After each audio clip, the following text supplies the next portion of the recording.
So one problem that a lot of these OBD2 to Wi-Fi or Bluetooth things have is that they get their power from the OBD, and a lot of times that OBD power doesn't turn off when you turn the ignition off, so they're powered all the time. So it's constantly going to be emitting that Wi-Fi or that Bluetooth signal, and it'll kill your battery. So they do make some of these that do actually go to sleep. They're a little more expensive. One is called OBDLink LX.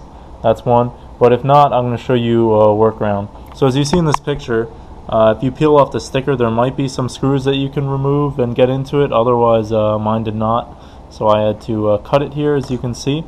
And so universally on these OBDs, the pin 16 is going to be your power, your 12-volt power. So if you're looking at where this would plug into, so the OBD in your car, it's always the lower right. So pin 16 will match up to right there, and you probably can't see it, but they're actually numbered in there, and you can tell.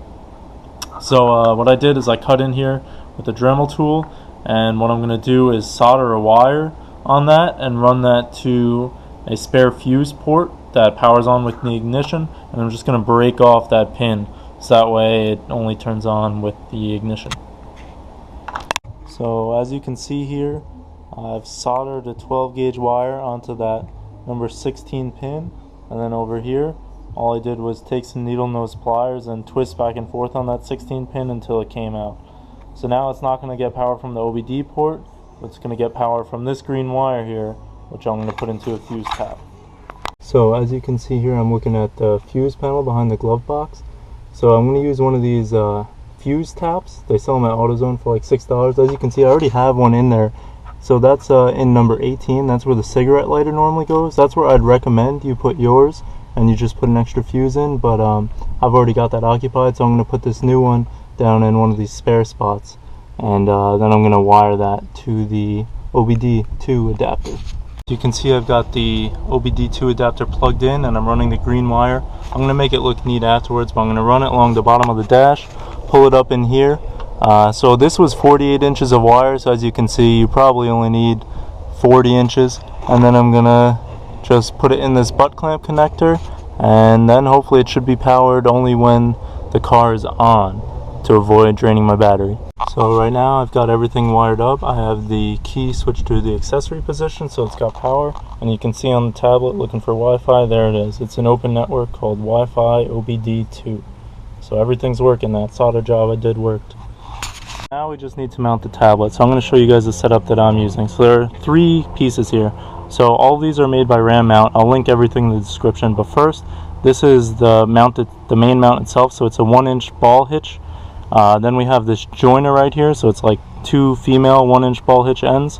And then this whole piece is a 7-inch tablet mount with, again, a 1-inch ball hitch.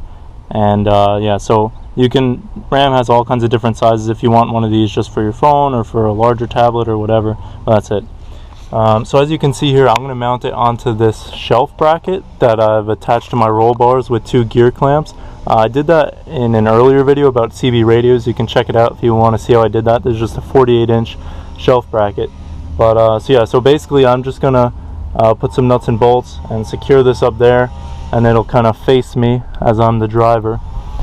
Some alternatives if you don't want to do this. Rugged Ridge sells something that mounts right here that has a ball hitch, and if you have a JK, actually Vector Offroad makes a really nice bar for you to mount things on. But yeah, we'll see how it goes.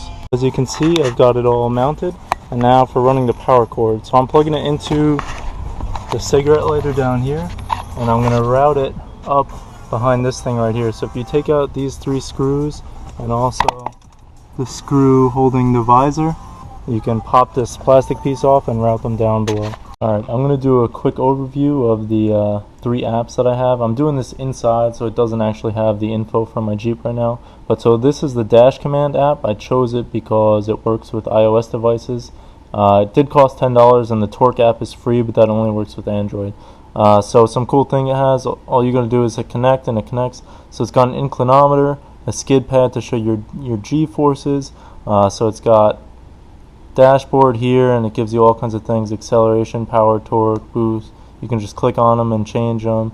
You can look at I don't know, fuel economy. There's a lot of different things. Shift points if you have an automatic. You just click on them, change them, your lambda, all that. You can also read and clear engine codes, and yeah, it's pretty neat. So on to the next. So next we have a free app, Backcountry Navigator. So this is just pretty cool. It has all kinds of free maps that you can download. So I have a topo map. We'll see if it loads here in a second. But yeah, so it could be used. You could use like Google Maps too if you wanted something like that. But yeah, it's pretty cool that this is free. I'll try and come back to it. Oh, here we go. Yeah, so this is where I am. There's a topographic map that I downloaded. Pretty neat. Anyway, moving on to the last one. So last one is the dash cam, and I chose Daily Roads Voyager. I picked this one mainly because it runs in the background. So like you can have your gauges up and have the dash cam still running in the background. So as you see it right there, that means it's running, and all I gotta do is click it to like save a footage. You can also change your settings so that it saves it if it feels an extreme G-force. So like if the car's off and you get hit, it'll start recording. Also you can change the settings so that it only turns on and off when like the charger plugs in, so like when you turn your car on. But yeah, this is free, and a dash cam. Additionally, with that whole mount setup I had, you can buy a GoPro mount that has the same thing, like a 1-inch ball in the back, and mount a GoPro if you wanted to do that. But yeah, I'll have everything linked in the description. Both of these two apps are free. Dash Command was $10. If you have any questions, please let me know. Thanks.